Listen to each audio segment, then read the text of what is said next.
તો મહત્વના સમાચાર અમદાવાદથી સામે આવ્યા છે। અમદાવાદમાં મણિનગર BRTS બસ સ્ટેશન પાસે બાઇકની અકસ્માતની ઘટના સર્જાઈ તો આગની ઘટના બની તેવું સામે આવ્યું। અમદાવાદમાં રેલવે સ્ટેશન પાસે આ અકસ્માતની ઘટના સર્જાઈ તો અંતર્ગત વાત કરવામાં આવે તો બાઇક સ્લીપ થતા બાઇકમાંથી અચાનક વધુ માત્રામાં પેટ્રોલ લીકેજ થયું હતું અને બાઇક જે જગ્યાએ સ્લીપ માર્યું તે જગ્યાએ અયોધ્યામાં રામ મંદિરના કાર્યક્રમને લઈને આતિશબાજી ચાલી રહી હતી। તે સમયે બાઇક ચાલક અને બાકી પર સવાર ઈસમ અને મહિલા પડી ગઈ હતી અને ત્યારબાદ અચાનક બાઇકમાં આગની ઘટના સર્જાઈ હતી અને બાઇક પર બંને સવાર વ્યક્તિઓ આગની ઘટના સર્જાતા સુરક્ષિત રીતે ચાલ્યા।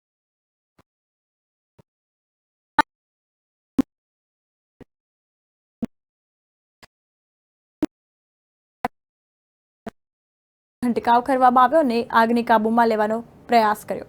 મણિનગર TRBના એક સતર્ક જવાન સંદીપ સિબ્બા ટ્રાફિક ચોકી પરથી રેલવે સ્ટેશન પર જઈ બેંકના ATMમાંથી અગ્નિશામકની બોટલ લઈ આવીને અગ્નિશામક ઉપયોગ પોતાના જીવના જોખમે બાઇકમાં લાગેલ આગને ગણતરીના કલાકોમાં જ બુઝાવવામાં આવી અને સ્ટેશન વિસ્તારમાં આ ઘટના ટળી અને લોકોએ હાશકારો અનુભવ્યો હતો।